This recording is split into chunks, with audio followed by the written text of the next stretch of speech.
આજ મારા દીકરાનું હારી નથી લાવ્યો, રોજ લાવતો હતો. કીધું આ તો ભાઈ મન ન ફાવત તને મારી લ્યા, શું દુનિયાનો ભરોસા. 20 દિવસ હારે ફેરવો, હું દુનિયા દેખાડતો તો મારા દીકરા બેટા હાલ તને દેખાડું દુનિયા કેટલા હારા છે, કેટલા બૂચ મારું છે. આજનું આવ્યો મેં કીધું કાં, કીધું દુનિયા દેખાડું કેટલા બૂચ મારું છે. મન કે પપ્પા મેં બધી દુનિયા 15 દીમાં જોઈ, તમારાથી મોટો બૂચ મારું મેં કોઈ નથી જોયું. મારા દીકરો મને એવું કહીશું દુઃખની વાત છે પણ કરવી પડશે.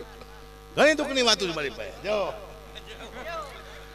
પોતાની વાતો કરી નાખવાની જીવનમાં, કોકડી શું કરવાની હે.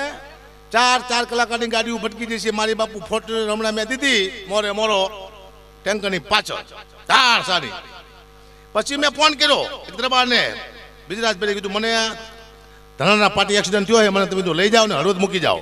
એ કે ક્યાં એક્સિડન્ટ થયો? મેં એક ટેન્કર ઊભું છે ધનાના પાર્ટી, એને દઈ દીધી છે. એ ટેન્કર તો કે મારું જ દરબાર કે હવે તમે ન આવશો. કીધું બહુ નુકસાન છે તમારા ટેન્કરમાં. આ અમારા મુન્નાભાઈ લીમડી આવ્યા છે, એમના ઘરે હું જોયું તો મારું સાપાથી સન્માન કર્યું.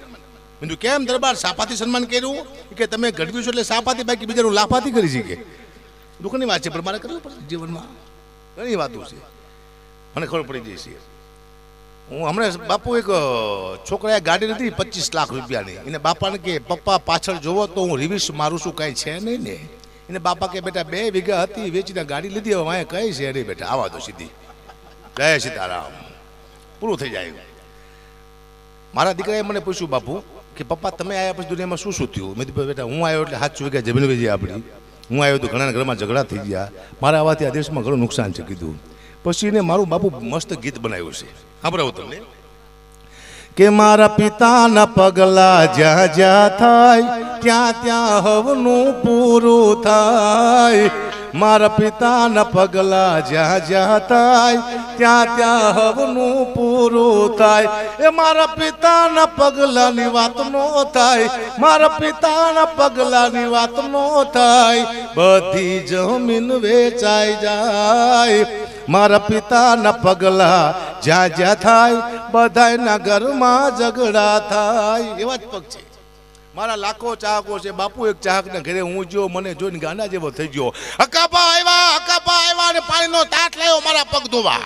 એને ખબર નહોતી કે મેં 2 દીથી પગ ધોયા છે નહીં. મારા દીકરો મને કે તાસમાં પગ મૂકો, તાસમાં પગ મૂકો. મેં તો કારો કારો મહેશ જેવો પગ મૂકો તાસમાં. એટલો બધો બાપુ પગ કારો છે. બતાવું એલા બતાવું. એવો ગસ્યો મારા દીકરું પાણી થઈ ગયું કાતર ડાકના ઝેર જેવું કારું મહેશ. કીધું હારો ઓફિસે તો હમણાં મરી જવાનો, પણ એટલું બધું આશિક નહોતો હરામખોર. પીધું નહીં, ઝાડમાં પાણી નાખ્યું મારા દીકરાએ, ઝાડ મરી ગયું.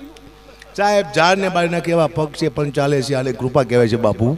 કંઈ ન આવડે ને તમે આગળ વધો તો માનું કે તમારી કોઈ શક્તિ કામ કરે છે. તમને કોઈ શક્તિ ધક્કો મારે છે, ચાહે ગુરુના આશીર્વાદ હોય, મા બાપના આશીર્વાદ હોય, તમારા પિતૃના, તમારી કુળદેવીના. શક્તિ ધક્કો મારે તો જ 500 જોક લઈને ચલ્યો છું. લાંબા વાર ને ઠેકાણું છે મારામાં હાલે છે. એક બેન ને મારા હમણાં 9 ફોટા પડ્યા બેઠે બેઠે એકલાના અહીંયા જ. મેં કીધું બેન કેમ મારા એકલાના 9 ફોટા પડ્યા? કે અકાબા અમારા છોકરા રોવે ને તમારો ફોટો બતાવી તો બંધ થઈ જાય. કે મારા ફોટા હવે લોકો બીવરાવા મૂકે છે, કાળ ઝાડ જેવો લાગુ. જાઓ દુઃખની વાત છે પણ 5 મિનિટ થઈ જઈ. જય માતા, જય માતા. 5 મિનિટ પાકો છું બાપુ બોલવાનું. 5 એટલે 5 જ હોય માં, સમજી ગયા ને ભાઈ? હે 2 વધારો ને. વાહ, રાજકારણી મારી હવે બેઠા સાહેબ. એક મંત્રી ગાડી લઈને જતા હતા ને બાપુ, વચમાં એક વ્હીલ આખું નટબોલ નીકળી ગયા અને મંત્રીનું વ્હીલ નીકળી ગયું. મંત્રી ગાડી માથે હાથ દઈને બેઠેલા કે હવે કેવી પહોંચવું મારે ઘર સુધી. મેં એક ગાંડો નીકળ્યો કે સાહેબ શું ચિંતા કરો છો? અરે કે નટબોલ બધા નીકળી ગયા ટાયરમાંથી, હવે મારે ઘરે પહોંચવું છે, કેવી પહોંચવું? ગાંડાએ કીધું બાપ સાહેબ એક કામ કરો, બધાએ વ્હીલમાંથી એક નટબોલ કાઢી નાખી દો, 3 તમે ઘર સુધી પહોંચી જઈશું. પછી ધારાસભ્યએ કીધું એટલે તું તો ગાંડો છું ને? કે હું ગાંડો છું, મંત્રી નથી. દુઃખની વાત છે પણ કરવી પડશે. ભયાનક દુઃખની વાત લઈને બેઠો છું. જાઓ મારી ખેંચો હોય તો ઉપાડલો શું વાત કરો. જાઓ વાહ, અમારા ભરવાડ સાહેબ મેરુભાઈ બેઠા છે, બહુ મોટી વાત કહેવાય. એ બે હતા જ નથી, આજ પહેલી વાર બેઠા છે. હા ચક્કા બનાવી દો એમને. શું હમણાં ગઢવીના ઘરે બાવો આવ્યો, આવીને ગઢવીને કે બાજરો આવે એમને તને ચકલી બનાવી દઈશ. તે ગઢવી કે મને ચકલી બનાવી કરતા તું બાજરો જ બનાવીને પેલા કે વાર્તા પૂરી થાય. તને બધું બનાવતા આવડે છે તો પણ આટલા બધા સાધુ સંતો બેઠા છે મારી માટે આનંદની વાત એ છે કે તમામ સાધુ સંતના હું રોજ દર્શન કરું છું બાપુ થ્રુ મંદિરે બાપુ પાસે આવો એટલે એટલા સાધુનું દર્શન થાય છે ખબર ન પડે ક્યારે કોણ પરમાત્મા આવી જાય છે અને મને દર્શન દઈ દે છે મુદ્દો એ છે એકાદો સમજી ગયા સાધુ સંતો બધા જાઓ સમજી તો જાય છે બધા એ દુઃખની વાત છે હે અદભુત છે આ દુનિયા બાપુ ખબર નથી પડતી આ દુનિયામાં હું શું લેવાય મને બાપુ ખબર નથી ઘરે જઉં છું ડાયરો કરું છું ઘરે જઉં છું પૈસા આવ્યા ઘરે આપું છું વળી ડાયરામાં જઉં છું પૈસા આવ્યા ઘરે આપું છું વળી ડાયરામાં જઉં છું પૈસા આવ્યા ઘરે આપું છું હું તો બાપુ ઘરે ખાતોય નથી તો પૈસા હું ઘરે શું લેવા આપું છું હું કોઈ દાડીઓ છું મજૂર છું એનિમલ છું કોણ શું ચાલો હું કોના માટે કામ કરશું ઘરે શું લેવા પૈસા આપીશ આપણી પણ આ દુનિયામાં આપણે આવ્યા છીએ બીજાની ઈચ્છા પૂરી કરવા માટે પોતાની નહીં માની દીકરીની બહેનની ભાઈની કોકના માટે હરેક વ્યક્તિ આવે છે પોતાના માટે નથી આવતો પોતાની એક પણ ઈચ્છા મારા પૂરી કરી શકે નહીં સાહેબ કરજો એકવાર ખરો પડે ઘરે જઈને કહેજો બે પેક મારવા દે છે મારી તોડી નાખે કોક પોતાની ઈચ્છા પૂરી ન કરે સાહેબ બીજાની ઈચ્છા પૂરી કરવા માટે સાહેબ આપણે આવ્યા છે દુનિયામાં અને મને તો કુદરતી બાપુ પ્રત્યે લાગણી છે બાપુને મારા પ્રત્યે લાગણી છે બાપુની એક જ માગણી છે કે સાહેબ બાપુ મને બહુ પૈસા આપે સાહેબ જ્યાં સુધી કવર છે ત્યાં સુધી હું છું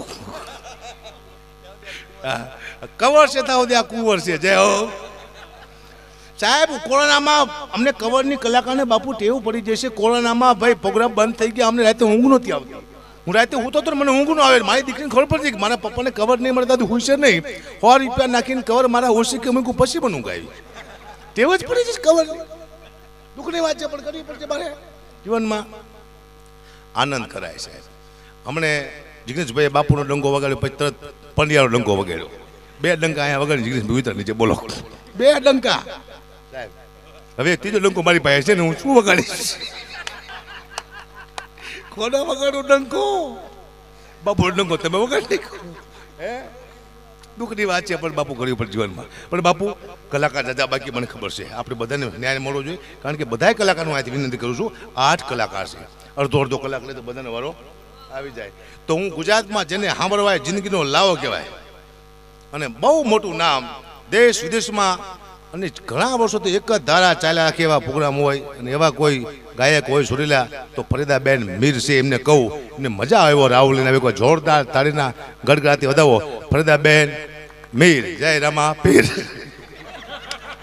જગતગુરુ ગર્ગાચાર્ય મહામંડલેશ્વર 1008 એમનો જન્મદિવસ અને સંન્યાસ દિવસ એકવાર જોરદાર તાળીના ગળાથી બાપુને આપણે વધાવી અને એ નિમિત્તે આજ આ લોક ડાયરીનો કાર્યક્રમ ગોઠવવામાં આવ્યો હોય એટલા બધા કલાકારો છે કે કોઈ વાતે વારો એવો નથી બહુ કલાકારો છે બધાનો વારો આવી જાય હું બહુ શોર્ટ અને સ્વીટ કલાકાર છું 5 મિનિટ બોલીશ 60 મિનિટ નહીં જય હો અને ઓલા ગૌતમભાઈ મેરુભાઈ ધારાસભ્ય બધા મારું ઉડાડે છે અલ્પેશભાઈ ની બધા ઓળખું વધારે ચાંદ હોત બેઠો બેઠો ખેંચે મને કઈ વાંધો નહીં મોકો આવશે તો વર્તીશું મેરુભાઈ કનુભાઈ જાઓ આનંદ કરવાનો બાપુ કહીશું છે એની જીવનમાં બાસ મને એટલી ખબર પડે કારણ કે આ 25ની સાલ છે ને કલાકાર માથે સાહેબ બહુ ભારે છે કારણ કે હમણાં કંઈક રાણા પ્રતાપની કોઈ કલાકારે વાત પણ એક ભાઈ લાકડીની સ્ટેજ માથે ચડ્યો કલાકારને મારવા બધા વિડીયો જોયો છે હું બધા કલાકારને વિનંતી કરું છું કે હવે બધા સાથે હેલ્મેટ લઈને જજો કે તમારા બાપ કોઈક મુંડા ફોડી નાખ ખબર નહીં પડે ખતરનાક દિવસ આવી ગયા સમયમાં આવી ગયો છે